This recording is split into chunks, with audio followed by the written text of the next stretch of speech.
नमस्कार दोस्तों, थिंका इसमें आपका बहुत बहुत स्वागत। आज हम यूपी स्पेशल सामान्य अध्ययन के जीएस पेपर 1, 2, 3 के उत्तर प्रदेश स्पेशल से संबंधित मॉडल प्रश्नोत्तर देखेंगे। चलिए चर्चा की शुरुआत करते हैं। ये जीएस वर्ड द्वारा लिखी गई पुस्तक है। यूपी पीसीएस 2020-21 मुख्य परीक्षा विशेषांक उत्तर प्रदेश स्पेशल से संबंधित मॉडल प्रश्नोत्तरी। इतिहास, भूगोल, भारतीय समाज। उत्तर प्रदेश के राजकीय नृत्य कथक नृत्य शैली के विकास पर प्रकाश डालिए। तो उत्तर का सार देख लेते हैं। पहले भूमिका। उत्तर प्रदेश का एकमात्र शास्त्रीय नृत्य है। उत्तर प्रदेश के सार में मुख्य भाग देख लेते हैं। उद्भव उसका हिंदू मुस्लिम परंपरा के मेल से हुआ है। उसका उद्भव प्राचीन काल में मंदिरों में किया जाता था। तो कथक की बात चल रही है। कथक की विशेषताएं देख लेते हैं।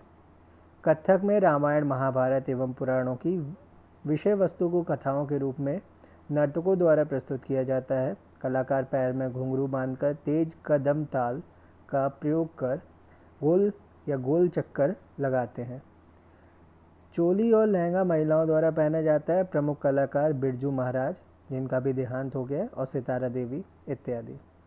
निष्कर्ष देख लेते हैं। उत्तर प्रदेश की समृद्ध सांस्कृतिक विरासत एवं गंगा जमुनी तहजीब का संगम है कथक।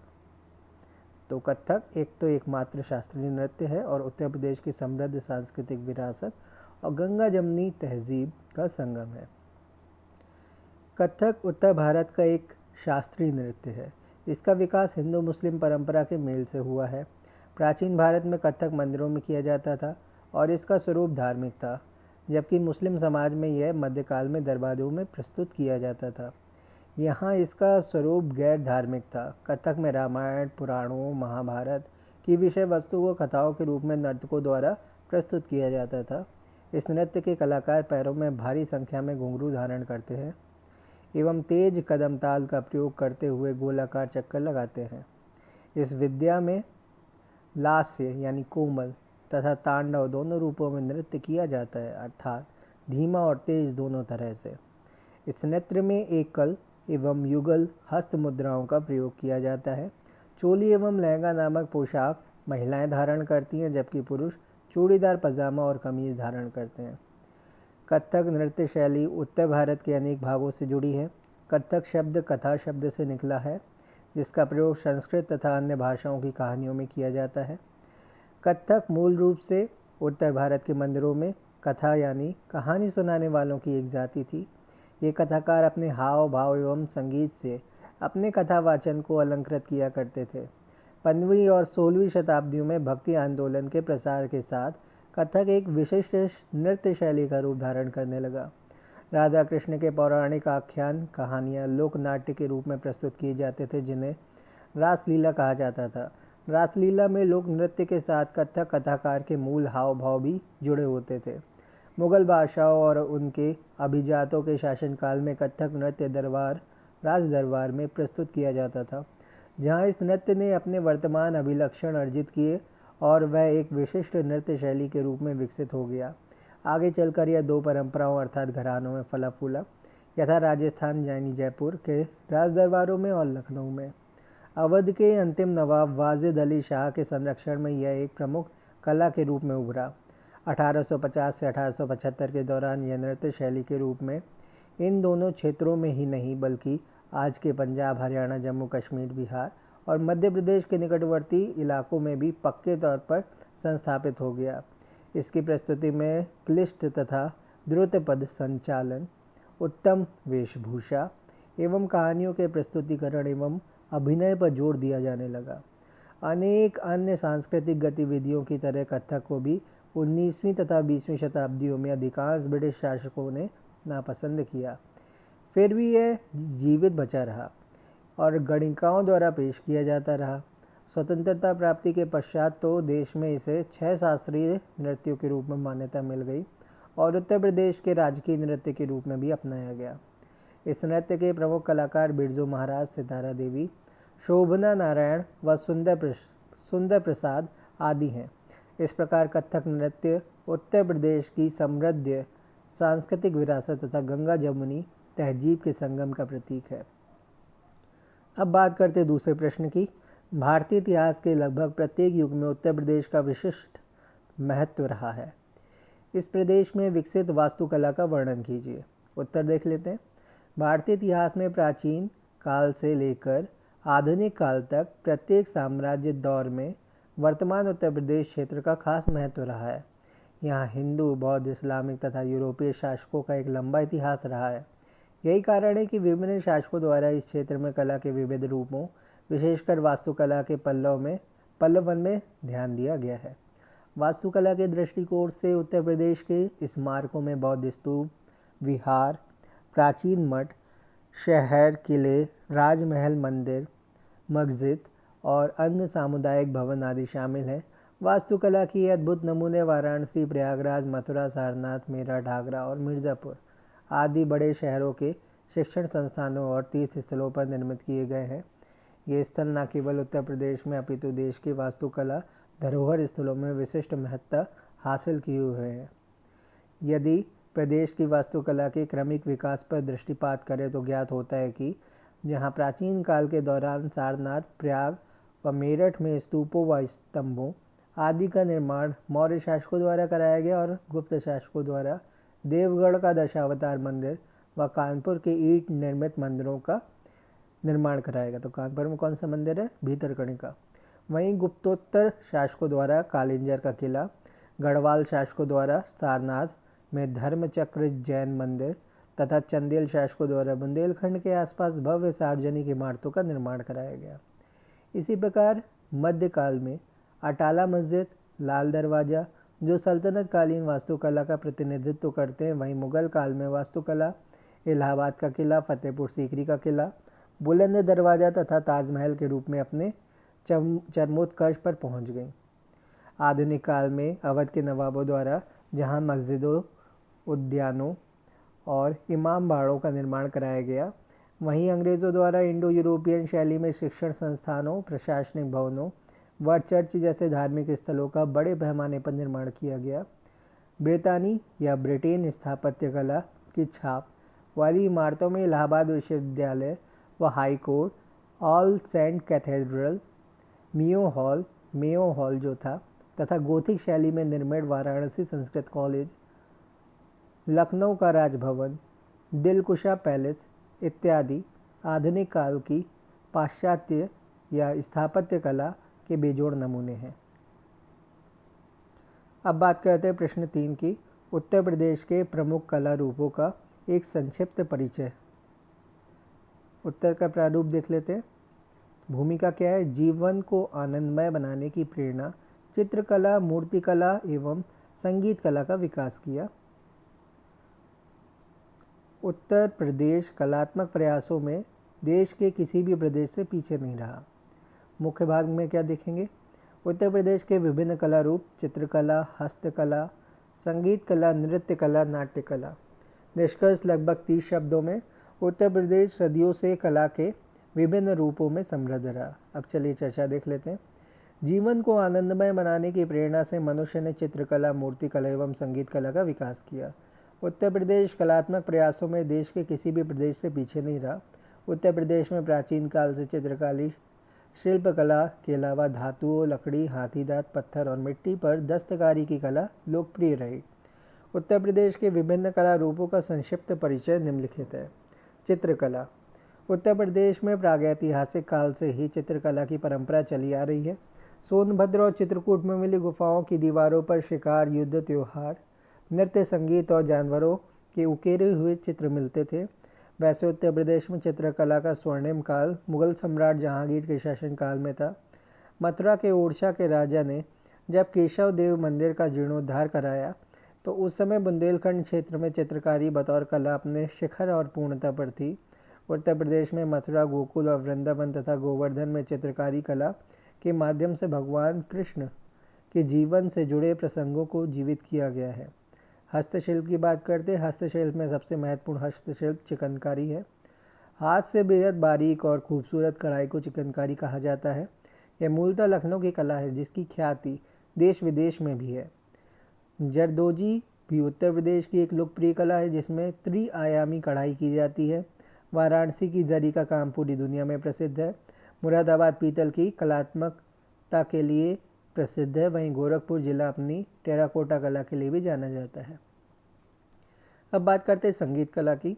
उत्तर प्रदेश संगीत कला के मामले में समृद्ध रहा है। उत्तर प्रदेश के शासकों और संगीतकारों ने हिंदुस्तानी संगीत को बढ़ाने और समृद्ध करने में अभूतपूर्व योगदान दिया।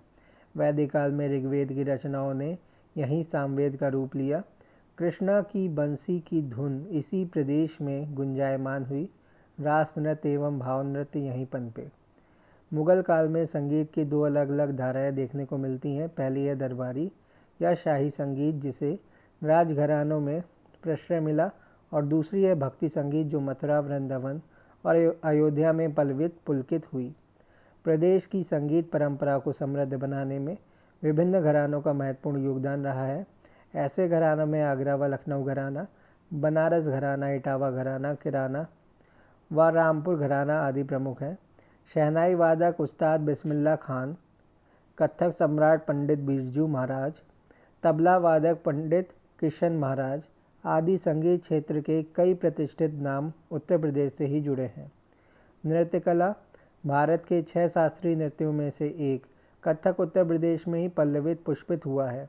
कथक वह नृत्य है जिसमें नृत्य के माध्यम से किसी पौराणिक कहानी या कथा को प्रस्तुत किया जाता है। इसके अलावा उत्तर प्रदेश में लोक नृत्यों की एक समृद्ध विरासत भी मौजूद है।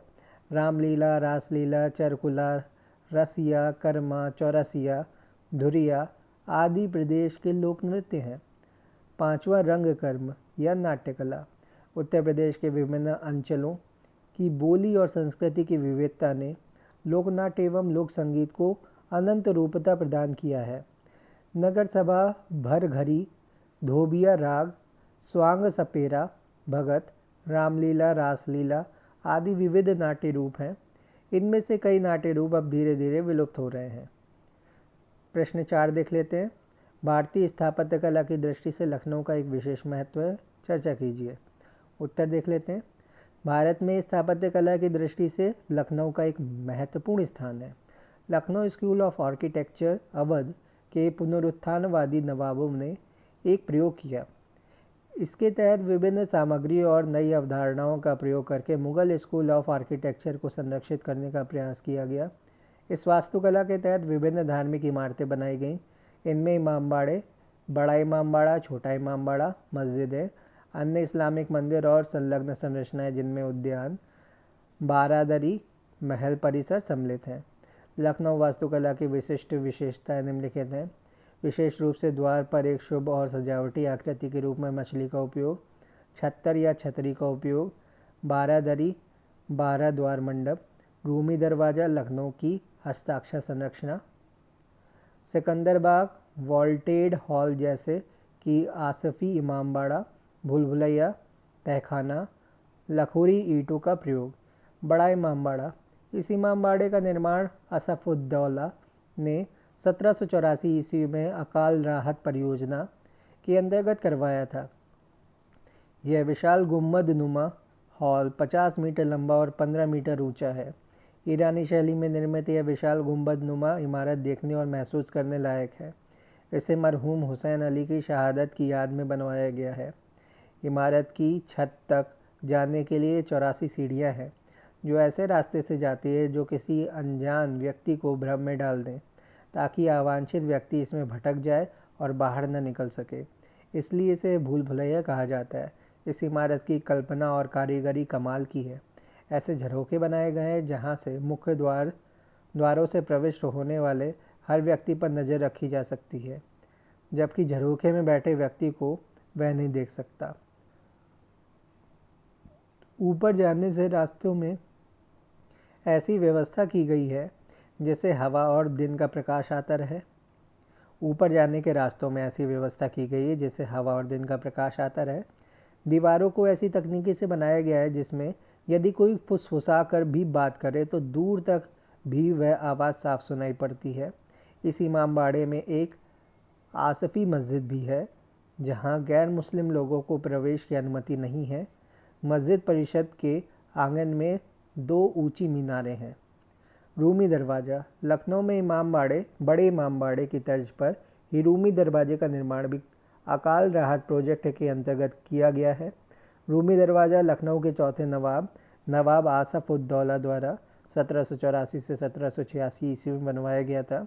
यह माना जाता है कि यह इस्तांबुल में एक पुराने गेट के समान है जिसे बाब इहमयून कहा जाता है, इसलिए कभी कभी इसे तुर्की गेट भी कहते हैं। 60 फीट ऊंचा यह गेट अपनी स्थापत्य सुंदरता के लिए जाना जाता है, जिसे एक नेक काम के लिए बनवाया गया था। 1748 में उत्तर भारत, विशेष रूप से अवध यानी उत्तर प्रदेश, खाद्य और रोजगार की कमी का सामना कर रहा था और अधिकांश आबादी का अस्तित्व दांव पर था। इस समस्या को दूर करने एवं रोजगार सृजन के लिए रूमी दरवाज़ा बनाने का फैसला किया गया। यह भवन प्रेम के श्रम का प्रतीक है, जिसका निर्माण आनंद के लिए किया गया था। रूमी दरवाज़ा की स्थापत्य शैली पूरी तरीके से लखनऊ के नवाबी वास्तुकला के समरूप है। दरवाज़ा के लिए उपयोग की जाने वाली सामग्री चूने के साथ लेपित ईंटें हैं। यह एक विशाल संरचना है जिसे इसके ऊपरी भाग में एक 8 मुख वाली छतरी द्वारा चिह्नित किया गया है, जिससे सीढ़ी तक पहुंचा जा सकता है। तत्कालीन समय में इसका उपयोग पुराने लखनऊ शहर के प्रवेश द्वार को चिह्नित करने के लिए किया जाता था। रूमी दरवाज़ा के बारे में सबसे लुभावनी लालटेन, जिसे सबसे ऊपर रखा जाता है, जो रात में संरचना को हल्का कर देती है और यह रोमांचकारी रूप से देखने योग्य होता है। पानी के छिड़काव जो मेहराब के किनारों से निकलते हैं सुंदर नक्काशीदार फूलों की कलियों के रूप में होते हैं, जिससे यह स्वर्ग का मार्ग बन जाता है। छतर मंजिल की बात करें, यह लखनऊ का एक ऐतिहासिक भवन है। इसके निर्माण का प्रारंभ नवाब गाजी उद्दीन हैदर ने किया और उनकी मृत्यु के पश्चात उनके उत्तराधिकारी नवाब नासिरुद्दीन हैदर ने इसको पूरा करवाया। इस द्विमंजिली इमारत का मुख्य कक्ष द्विमंजिली ऊंचाई का है और उसके ऊपर एक विशाल सुनहरी छतरी है जो दूर से देखी जा सकती है। इस महल के ऊपर स्थित अष्टकोणीय मंडपों पर छतरी के आकार के गुंबद के कारण ही इस भवन का नाम छतर मंजिल पड़ा है। गोमती नदी के तट पर स्थित छतर मंजिल में एक बारी यानी बड़ा छतर मंजिल और एक छोटा छतर मंजिल शामिल है। ये दोनों इमारतें इंडो यूरोपियन नवाबी स्थापत्य शैली के उदाहरण हैं। आजकल इसमें केंद्रीय औषध अनुसंधान संस्थान का कार्यालय है। सिकंदर बाग, यह एक बाग या उद्यान है जिसमें ऐतिहासिक महत्व की एक हवेली समाहित है। इसे अवध के नवाब वाजिद अली शाह 1822 से 1887 के ग्रीष्मावास के लिए बनवाया गया था, यानी गर्मियों की छुट्टी के लिए। नवाब ने इसका नाम अपनी पसंदीदा बेगम सिकंदर महल बेगम के नाम पर सिकंदर बाग रखा था। आजकल यहाँ भारतीय राष्ट्रीय वनस्पति अनुसंधान संस्थान का कार्यालय है। 4.5 एकड़ में फैले हुए इस बाग के बीच में एक मंडप बना हुआ है। इसमें एक मंडप, छोटी सी मस्जिद और रहने के लिए एक कोठी थी। बागूची कंगूरेदार दीवारों से घिरा हुआ था। इसमें दाखिल 3 दरवाज़ों से हुआ जा सकता था। एक दरवाज़ा गोमती नदी की तरफ था, 2 दरवाजे अंग्रेज़ों ने ध्वस्त कर दिए थे। राणा प्रताप मार्ग की तरफ खुलने वाला दरवाज़ा ही शेष बचा है, जिस पर नवाबी समय का 2 मछली वाले प्रतीक के साथ फारसी, हिंदुस्तानी, यूरोपियन और आश्चर्यजनक रूप से चाइनीज़ वास्तुकला का उपयोग किया जाता है। तो इसमें जो फिर से देख लेते हैं, यहाँ पर ये जो बाग है, बाग ऊंची कंगूरेदार दीवारों से घिरा हुआ है। इसमें दाखिल 3 दरवाज़ों से हुआ जा सकता था। एक दरवाज़ा गोमती नदी की तरफ था, 2 दरवाजे अंग्रेज़ों ने ध्वस्त कर दिए थे। राणा प्रताप मार्ग की तरफ खुलने वाला दरवाज़ा ही शेष बचा है, जिस पर नवाबी समय का 2 मछली वाले प्रतीक के साथ साथ फारसी, हिंदुस्तानी, यूरोपियन और आश्चर्यजनक रूप से चाइनीज़ वास्तुकला का उपयोग किया गया है। यह मिश्रण अजीब सा नहीं लगता, बल्कि दरवाजे की खूबसूरती बढ़ाता है। वाजिद अली शाह के दरबारी शिल्पकार काशीराम ने सिकंदर बाग के दरवाजे के अंदर और उसके आसपास बेहतरीन बूटे उखेरे, जो लखनऊ की चिकनकारी की नफासत की याद दिलाते हैं। काशीराम की चित्रकारी आज भी सुरक्षित है और दरवाजे के अंदर देखी जा सकती है। अब बात करते हैं प्रश्न 5 की। उत्तर प्रदेश की प्राचीन वास्तुकला में विभिन्न धर्मों का मिश्रण देखने को मिलता है, वर्णन करें। उत्तर प्रदेश की स्थापत्य विरासत इंडो आर्यन सभ्यता, बौद्ध, हिंदू, इंडो इस्लामिक और इंडो यूरोपियन संस्कृतियों के संगम से प्रेरित संरचनाओं से अभिभूत है, जो आगंतुक को अपनी वास्तुकला के विकास में अमूल्य शिक्षा प्रदान करती है। उत्तर प्रदेश की वास्तुकला को विभिन्न कालावधि के अनुसार वर्गीकृत किया जा सकता है। आलमगीर, मेरठ जिला से सिंधु घाटी सभ्यता के प्रमाण मिले हैं। राज्य के प्राचीन वास्तुशिल्प अजूबों में बौद्ध स्तूप एवं विहार, प्राचीन मठ, टाउनशिप, किले, महल एवं मंदिर शामिल हैं, जैसे सारनाथ का धामिक स्तूप, समुद्रगुप्त द्वारा कौशाम्बी का स्तंभ शिलालेख, कानपुर एवं बनारस में प्राचीन मंदिर। मध्यकालीन वास्तुकला सल्तनत से लेकर मुगलों तक में मस्जिद, मकबरे, स्मारक व अन्य सामुदायिक संरचनाएं शामिल हैं। इनमें फारसी एवं इंडो इस्लामिक आर्किटेक्चर का भी प्रभाव देखा जा सकता है।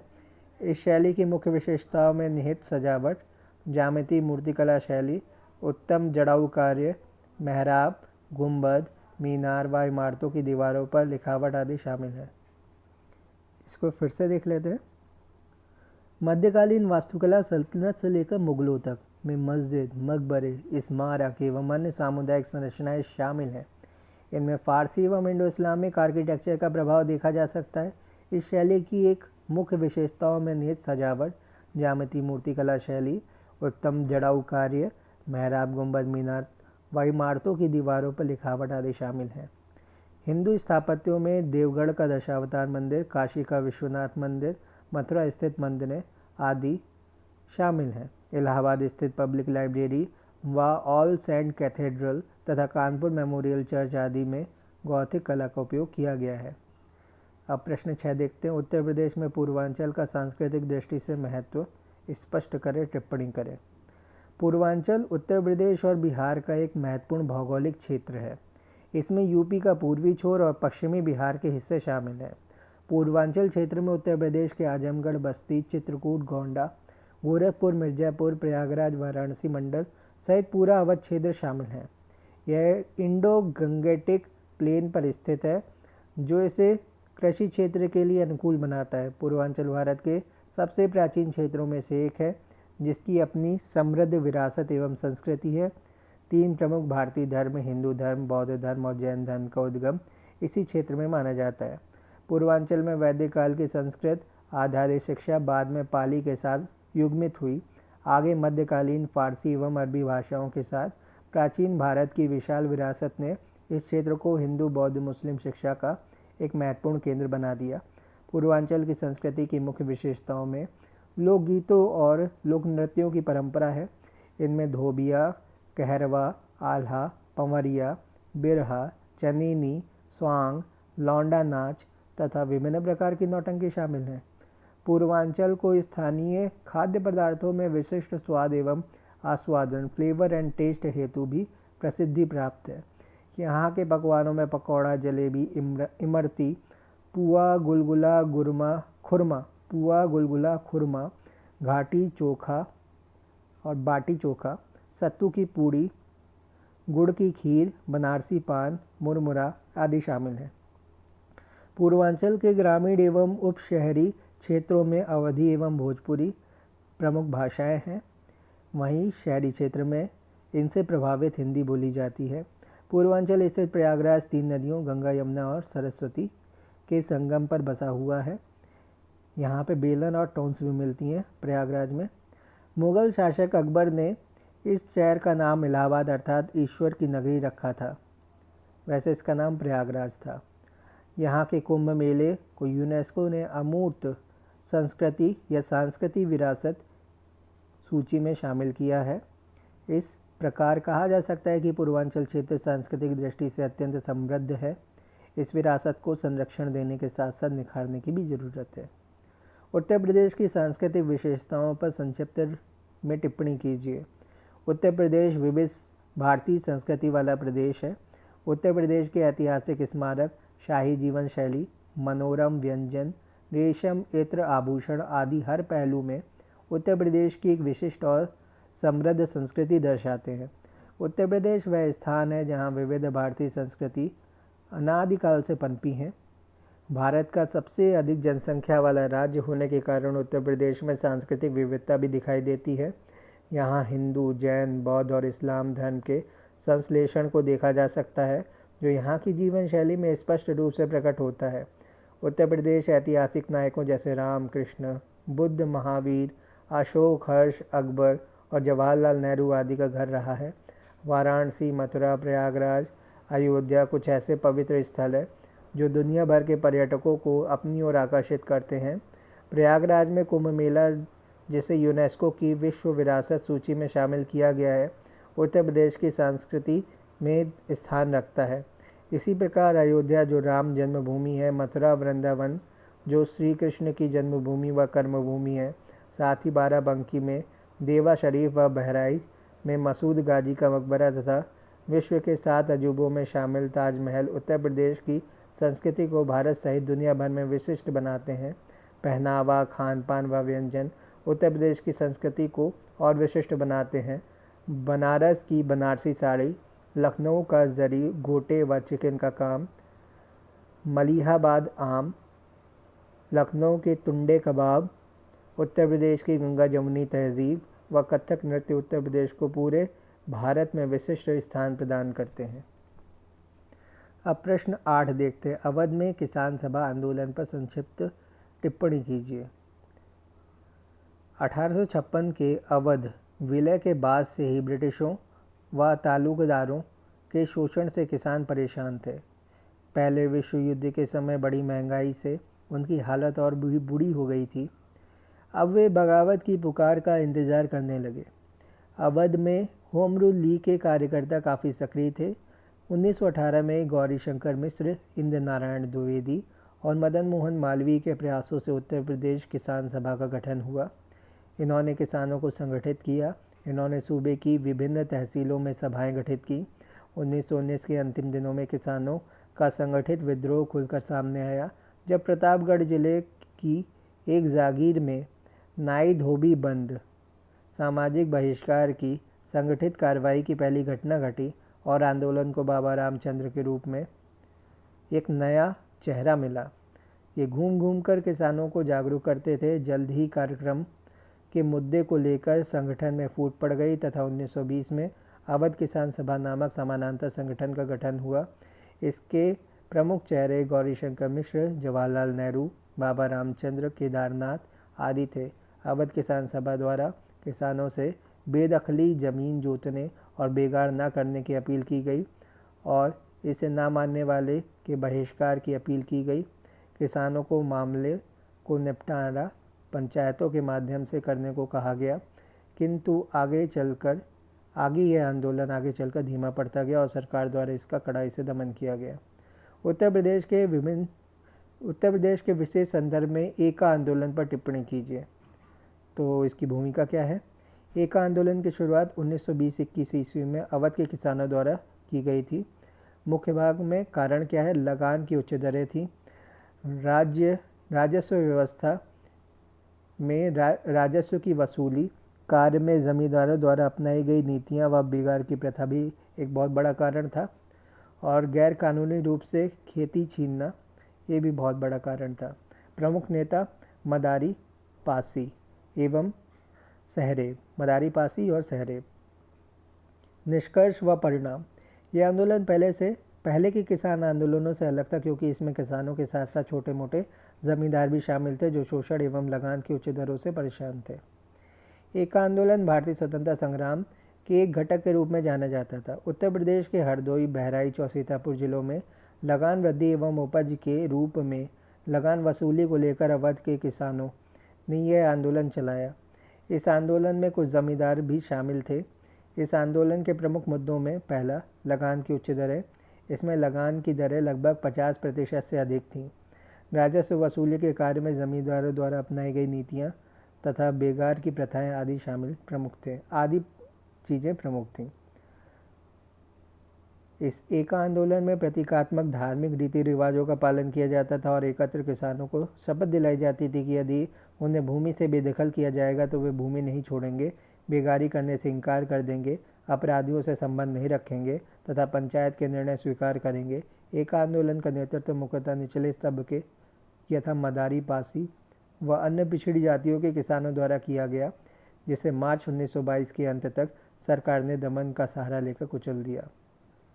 लखनऊ समझौता 1916 के मुख्य प्रावधानों का वर्णन करते हुए इसका समालोचनात्मक परीक्षण कीजिए।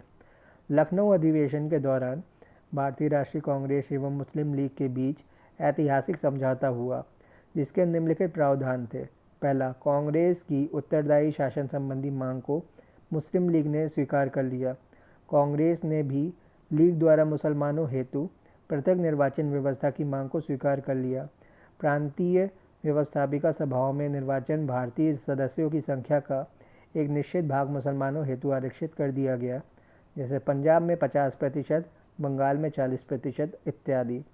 केंद्रीय व्यवस्थापिका सभा में कुल निर्वाचित भारतीय सदस्यों का 1/9 भाग मुसलमानों हेतु आरक्षित कर दिया गया तथा इनके निर्वाचन हेतु सांप्रदायिक चुनाव व्यवस्था स्वीकार की गई, और यह भी सुनिश्चित किया गया कि यदि किसी सभा में कोई प्रस्ताव किसी संप्रदाय के हितों के विरुद्ध हो तो 3/4 सदस्य उस आधार पर उसका विरोध करें तो उसे पास नहीं समझा जाएगा।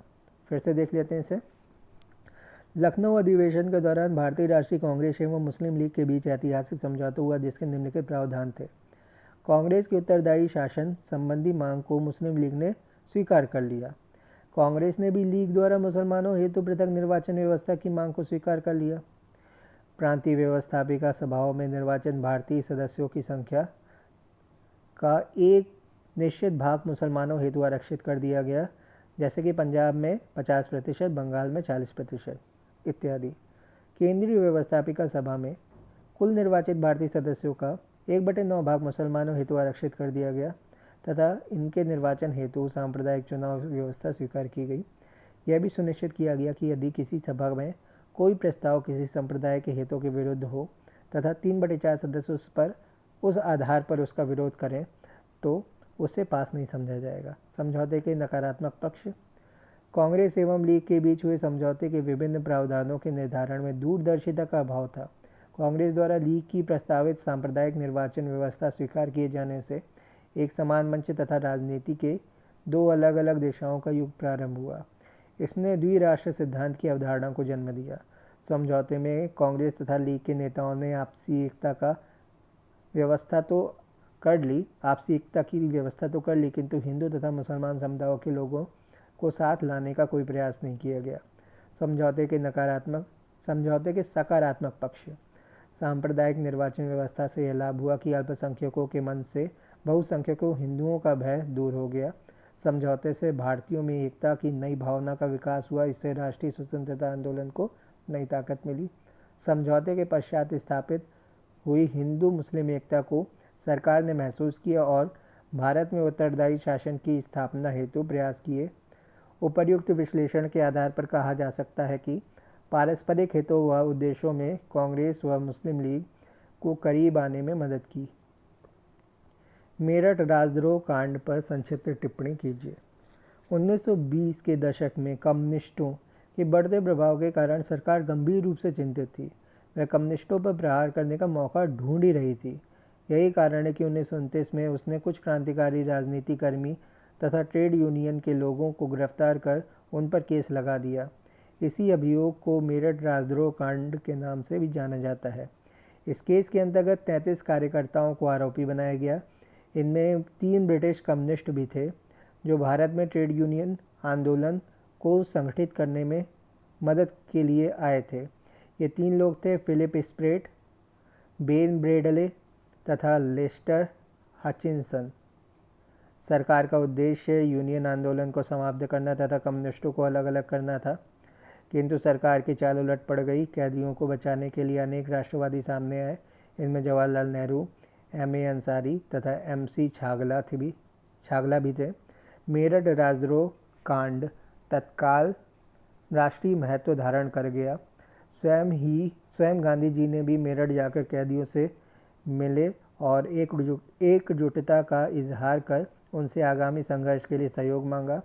कैदियों के द्वारा दिए गए बयानों का राष्ट्रवादी समाचार पत्रों ने देश भर में प्रसार किया और साम्यवादी विचारों से लाखों लोगों को परिचित कराया। इस प्रकार कम्युनिस्टों को अलग अलग करने की सरकार की मंशा विफल रही तथा इसके विपरीत परिणाम निकले। उत्तर प्रदेश के विशेष संदर्भ में निम्नलिखित पर टिप्पणी कीजिए। पहला, हस्तशिल्प। दूसरा, अखिल भारतीय किसान सभा। हस्तशिल्प। उत्तर प्रदेश चित्रकला, मूर्तिकला और संगीत के क्षेत्र में विशिष्ट स्थान रखता है। हस्तशिल्प कला भी उत्तर प्रदेश की कला का ही परिचायक है। हस्तशिल्प में सबसे महत्वपूर्ण है चिकनकारी। हाथ से बेहद बारीक और खूबसूरत कढ़ाई को चिकनकारी कहा जाता है। यह मूलतः लखनऊ की कला है, जिसकी ख्याति देश विदेश में भी है। जरदोजी भी उत्तर प्रदेश की एक लोकप्रिय कला है, जिसमें त्रिआयामी कढ़ाई की जाती है। वाराणसी का जरी का काम पूरी दुनिया में प्रसिद्ध है। हाथ से बुने भदोही की कालीन, मिट्टी से बनी गोरखपुर की टेराकोटा की मूर्तियाँ, मुरादाबाद के पीतल के बर्तन विशेष रूप से उल्लेखनीय हैं। अखिल भारतीय किसान सभा। इस सभा की स्थापना अप्रैल 1936 में लखनऊ में की गई। स्वामी सहजानंद सरस्वती को इस सभा का अध्यक्ष तथा NG रंगा को सचिव चुना गया। इस सम्मेलन में जवाहरलाल नेहरू ने भी भाग लिया और भाषण दिया। इस अधिवेशन में 1 सितंबर 1936 को किसान दिवस के रूप में मनाने का निर्णय लिया गया। भारत के इतिहास में पहली बार किसानों ने देश भर में 1936 ईस्वी के मई दिवस में भाग लिया। इस सभा में एक किसान घोषणा पत्र जारी किया गया तथा इंदुलाल याज्ञिक के निर्देशन में एक पत्र का प्रकाशन प्रारंभ किया गया। भारत के स्वतंत्रता संघर्ष में उत्तर प्रदेश की भूमिका का वर्णन करें। उत्तर प्रदेश उत्तर का प्रारूप। भूमिका। देश के स्वतंत्रता आंदोलन के समय उत्तर प्रदेश को संयुक्त प्रांत कहा जाता था। मुख्य भाग क्या है? 1857 की क्रांति से ही प्रदेश की जनता की स्वतंत्रता संग्राम में महत्वपूर्ण भागीदारी देखने को मिलती है। गांधी जी द्वारा चलाए गए तीनों आंदोलन, असहयोग आंदोलन, सविनय अवज्ञा आंदोलन और भारत छोड़ो आंदोलन में प्रदेश की जनता की प्रमुख भागीदारी रही। क्विट इंडिया मूवमेंट के समय प्रदेश की बलिया जिले में चितू पांडे के नेतृत्व में अस्थायी सरकार का गठन हुआ। निष्कर्ष। इस प्रकार प्रदेश की जनता ने 1857 से लेकर आज़ादी तक बढ़ चढ़कर हिस्सा लिया, जिसमें बख्त खां, बेगम हजरत महल, लक्ष्मीबाई, गणेश शंकर विद्यार्थी, गोविंद वल्लभ पंत, जवाहरलाल नेहरू आदि की प्रमुख भूमिका रही। देश के स्वतंत्रता आंदोलन के समय उत्तर प्रदेश को संयुक्त प्रांत कहा जाता था। स्वतंत्रता संग्राम के प्रत्येक चरण के प्रत्येक आंदोलन को प्रदेश की जनता का भरपूर समर्थन मिला। 1857 की क्रांति से ही प्रदेश की जनता की स्वतंत्रता संग्राम में प्रमुख भागीदारी देखने को मिलती है। भारतीय राष्ट्रीय कांग्रेस के प्रत्येक अधिवेशन में उत्तर प्रदेश के लोग शामिल हुए। गांधी जी के नेतृत्व में चलाए गए असहयोग आंदोलन को प्रदेश की जनता का भरपूर समर्थन मिला। प्रदेश के प्रसिद्ध वकीलों में शुमार पंडित जवाहरलाल नेहरू, मोतीलाल नेहरू सहित कई अन्य वकीलों ने वकालत छोड़ दी। अवध प्रांत के किसानों ने गैरकानूनी उगाही के विरुद्ध आंदोलन कर दिया। अक्टूबर 1921 में मौलाना हजरत मोहानी की अध्यक्षता में आगरा में हुए कांग्रेस के राजनीतिक सम्मेलन में ब्रिटिश राजकुमार वेल्स की यात्रा का पूरी तरीके से बहिष्कार करने का निर्णय लिया गया। तो ब्रिटिश राजकुमार कौन थे? वेल्स के राजकुमार थे। तो उनकी यात्रा, वेल्स एक स्टेट है, ग्रेट ब्रिटेन के पार्ट थे। स्कॉटलैंड, वेल्स और ब्रिटेन, इंग्लैंड और आयरलैंड, नदर्न आयरलैंड, ये चारों ग्रेट ब्रिटेन के पार्ट थे। तो वेल्स के राजकुमार आए थे भारत। चुनाव के माध्यम से विधान परिषदों में प्रवेश करके अंदर से संघर्ष जारी रखने की नीति के तहत उत्तर प्रदेश के ही मोतीलाल नेहरू ने चित्तरंजन दास के साथ मिलकर वर्ष 1923 में स्वराज पार्टी का गठन किया। साइमन कमीशन द्वारा भारतीयों को अपना संविधान बनाने की चुनौती देने पर प्रदेश के ही मोतीलाल नेहरू की अध्यक्षता वाली समिति ने नेहरू रिपोर्ट तैयार की थी, जिसमें औपनिवेशिक स्वराज की परिकल्पना की गई थी। दिसंबर 1929 में पंडित जवाहरलाल नेहरू की अध्यक्षता में हुए कांग्रेस के लाहौर अधिवेशन में पूर्ण स्वाधीनता को कांग्रेस का लक्ष्य घोषित किया गया। नमक सत्याग्रह के दौरान भी प्रदेश के लोगों ने बढ़ चढ़कर भाग लिया। इस आंदोलन के दौरान संयुक्त प्रांत में करबंदी आंदोलन चलाया गया, जिसमें प्रदेश के किसानों ने पूरे उत्साह के साथ प्रतिभाग किया। रूस की समाजवादी क्रांति की सफलता से प्रभावित प्रदेश के नेताओं में संपूर्णानंद, परिपूर्णानंद व कमलापति त्रिपाठी ने संयुक्त प्रांत में समाजवादी दल की स्थापना की। किसानों का पहला अखिल भारतीय किसान सम्मेलन वर्ष 1936 में लखनऊ में आयोजित किया गया। गांधी जी के अंतिम आंदोलन को प्रदेश की जनता का पूरा समर्थन मिला। इस आंदोलन के दौरान उत्तर प्रदेश के बलिया जिले में कांग्रेस की स्थानीय नेता चितू पांडे के नेतृत्व में अस्थायी सरकार का गठन हुआ। इस सरकार को चलाने के लिए प्रदेश की जनता ने चंदे दिए।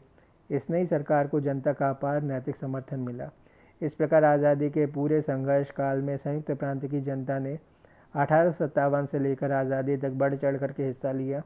क्रांतिकारियों का गुप्त आंदोलन हो या गांधी के सत्याग्रह आंदोलन, इस प्रांत की जनता ने उसमें अग्रणी भूमिका निभाई। बख्त खान, बेगम हज़रत महल, मंगल पांडे, रानी लक्ष्मीबाई, आचार्य नरेंद्र देव, गणेश शंकर विद्यार्थी, गोविंद वल्लभ पंत, जवाहरलाल नेहरू, पुरुषोत्तम दास टंडन, राजेंद्र नाथ लाहिड़ी, राम मनोहर लोहिया इत्यादि उत्तर प्रदेश के प्रमुख स्वतंत्रता सेनानी थे, जिन्होंने भारत की आज़ादी के आंदोलन में संयुक्त प्रांत या उत्तर प्रदेश का प्रतिनिधित्व किया। 1857 की क्रांति अपनी परिव्याप्ति में काफ़ी विस्तृत थी। 1857 की क्रांति के संदर्भ में उत्तर प्रदेश की भूमिका का अवलोकन कीजिए। भारतीय स्वतंत्रता संग्राम के विभिन्न आंदोलनों में उत्तर प्रदेश का योगदान अविस्मरणीय रहा है। भारत के स्वतंत्रता संग्राम में उत्तर प्रदेश की अग्रणी भूमिका रही है। सन 1857 के प्रथम स्वतंत्रता संग्राम की शुरुआत उत्तर प्रदेश से ही हुई थी, जिससे भारतीय इतिहास काफ़ी प्रभावित हुआ था। भारत की आज़ादी का बीजवपन हुआ, जो कालांतर में विकसित होकर आज़ाद भारत रूपी वृक्ष में परिणित हुआ। तो बीज रूपी भारतीय आज़ादी का जो पौधा वृक्ष बन करके आज़ाद भारत के रूप में विकसित हुआ। यूँ तो विभिन्न आर्थिक राजनीतिक कारणों से उत्तर प्रदेश की जनता ब्रिटिश ईस्ट इंडिया कंपनी की शोषणकारी नीतियों से त्रस्त थी। वर्ष 1840 से 1853 के मध्य डलहौजी ने हड़प नीति से जब झांसी, जालौन और हमीरपुर के राज्यों को अपनी कंपनी के साम्राज्य में मिला लिया तो प्रदेश की स्थानीय जनता में काफ़ी रोष व्याप्त हो गया।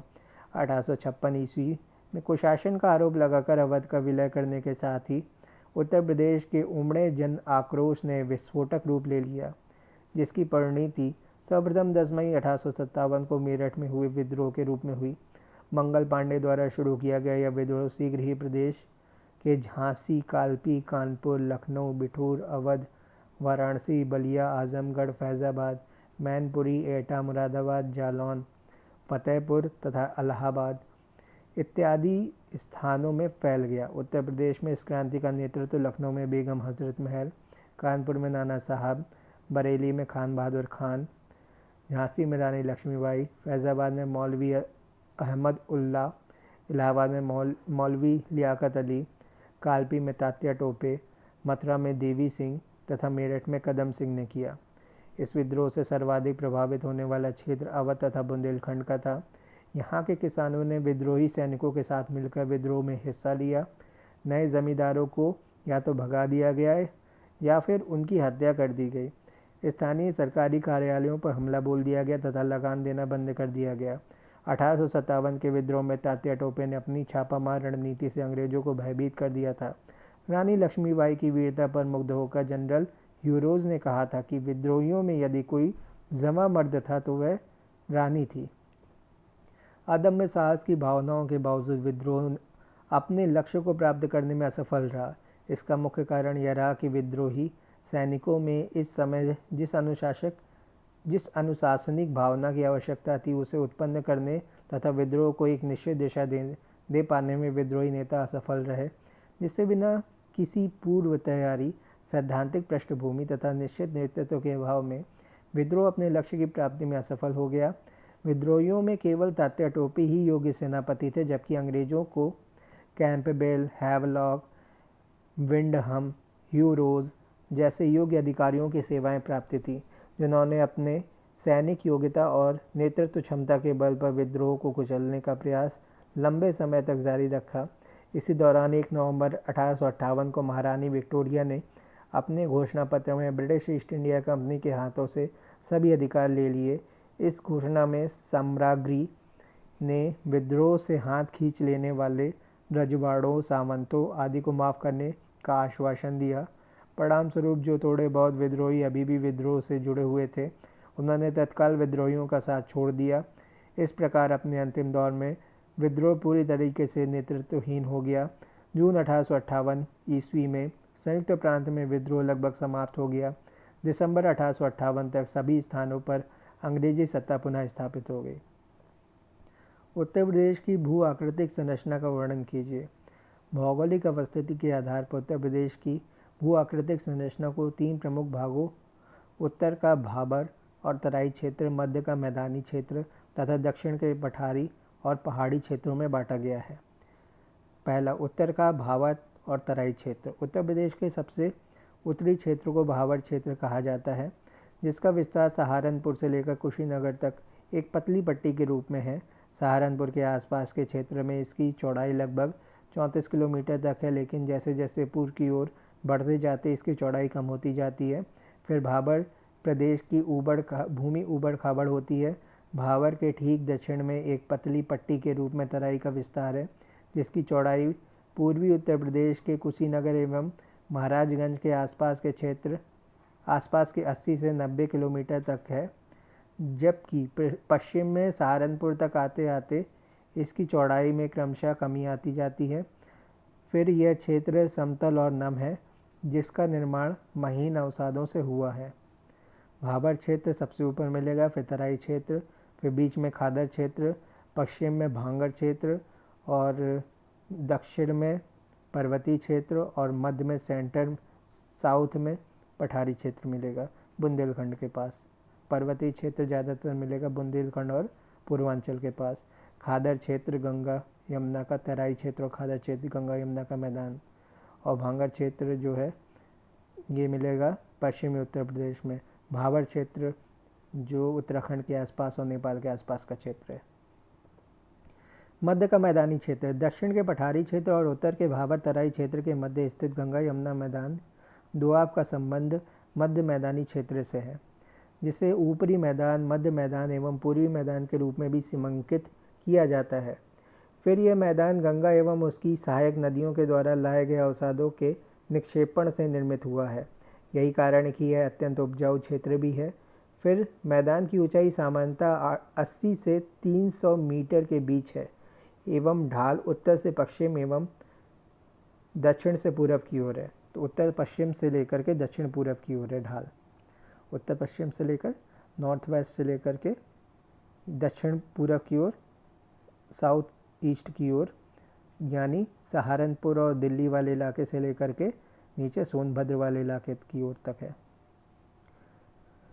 दक्षिण का पहाड़ी पठारी क्षेत्र मध्य मैदान क्षेत्र के ठीक दक्षिण में स्थित यह क्षेत्र वास्तव में प्रायद्वीपीय भारत अथवा केंद्रीय उच्च भूमि का उत्तरी विस्तार है, जिसे बुंदेलखंड के पठार के नाम से जाना जाता है।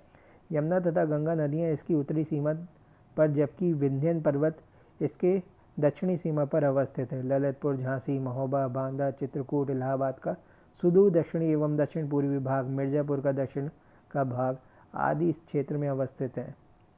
प्राचीन ग्रेनाइट एवं नीस की चट्टानों से निर्मित इस पठारी क्षेत्र में जहाँ कंकरीली मृदा पाई जाती है, वहीं कम वर्षा के कारण सूखा प्रभावित क्षेत्र भी है। सिंध, बेतवा एवं केन यहाँ की प्रमुख नदियाँ हैं। भारत में चीनी उद्योग के विकास एवं अवस्थिति को बताते हुए उत्तर प्रदेश के संदर्भ में चीनी उद्योग के वितरण प्रतिरूप का वर्णन कीजिए। भारत में गुड़ एवं खांड का उत्पादन प्राचीन काल से ही हो रहा है, किंतु आधुनिक चीनी उद्योग के श्री गणेश 1903 ईस्वी में बिहार में चीनी मिल की स्थापना के साथ हुआ। इसके बाद बिहार एवं उत्तर प्रदेश में कई चीनी मिलें स्थापित की गईं। 1932 ईस्वी के बाद से इस उद्योग ने उल्लेखनीय प्रगति की तथा देश चीनी के मामले में आत्मनिर्भर हो गया। चीनी उद्योग की अवस्थिति में सबसे अधिक महत्व गन्ने का है। चीनी की उत्पादन लागत में 50% से अधिक व्यय गन्ने पर होता है। सामान्यतः गन्ने के कुल भार में से 9 से 12% ही चीनी का उत्पादन होता है। गन्ना एक ह्रासमान पदार्थ है, अतः कटाई एवं पेराई लगभग साथ ही साथ होनी चाहिए। साथ ही परिवहन लागत में आने वाले व्यय को बचाने के लिए चीनी मिलें गन्ना उत्पादन क्षेत्रों में ही अवस्थित की जाती हैं। भारत में चीनी उद्योग के 2 विशिष्ट क्षेत्र हैं। इनमें से एक उत्तर के विशाल मैदान में है, जहां उत्तर प्रदेश तथा बिहार मुख्य उत्पादक हैं। इस क्षेत्र में पंजाब, हरियाणा तथा राजस्थान में भी चीनी मिलें हैं।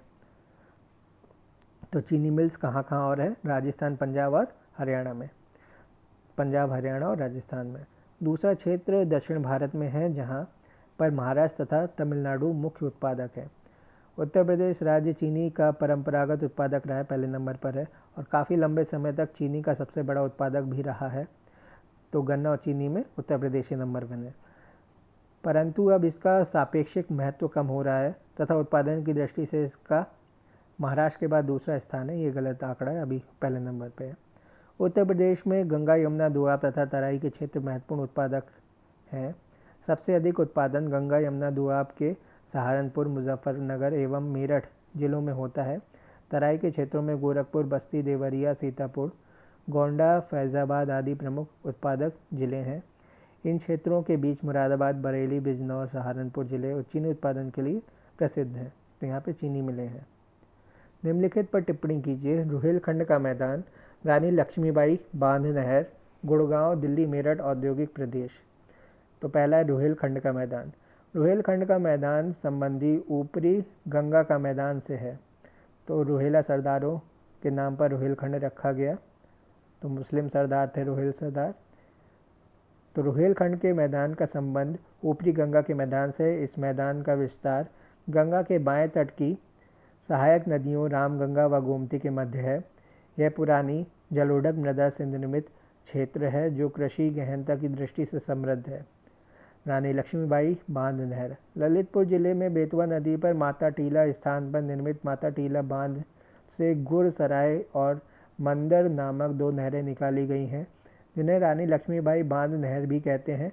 इससे ललितपुर, झांसी, हमीरपुर और जालौन जिलों की लगभग 2.64 लाख एकड़ भूमि की सिंचाई होती है। गुड़गांव, दिल्ली, मेरठ औद्योगिक प्रदेश।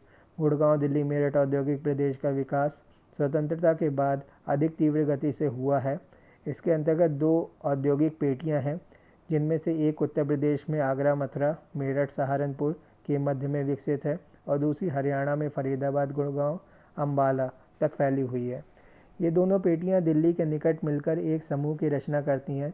इस औद्योगिक प्रदेश के विकास में सबसे बड़ा योगदान भाखड़ा नांगल से प्राप्त जल विद्युत शक्ति एवं हरदुआगंज, पानीपत और फरीदाबाद से प्राप्त ताप विद्युत शक्ति का है। यह प्रदेश खनिज स्रोत से दूर स्थित है, जिस कारण यहाँ पर हल्के एवं बाजारोन्मुखी उद्योग स्थापित किए गए हैं। प्रमुख उद्योग इलेक्ट्रॉनिक्स, इंजीनियरिंग के हल्के सामान और बिजली के सामान हैं। इसके अतिरिक्त बड़े पैमाने पर विकसित उद्योग हैं। सूती, ऊनी और कृत्रिम वस्त्र, हौजरी कपड़ों पे होती है और कुछ सामानों पर भी, रसायन, कृषि उपकरण, चमड़ा, कांच इत्यादि हैं। मथुरा तथा पानीपत में तेल परिष्करणशाला, ऑयल रिफाइनरी तथा पेट्रो रसायन का संकुल भी है।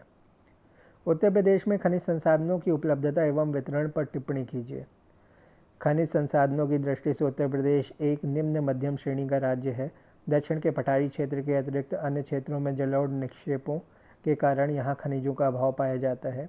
प्रदेश में पहली खनिज नीति दिसंबर 1998 में घोषित की गई थी। इस नीति में खनिज विकास को उद्योग का दर्जा दिया गया तथा प्रदेश के 10 जिलों इलाहाबाद, झांसी, सहारनपुर, मिर्ज़ापुर, ललितपुर, जालौन, महोबा, सोनभद्र, बांदा, हमीरपुर को खनिज बहुल क्षेत्र घोषित किया गया।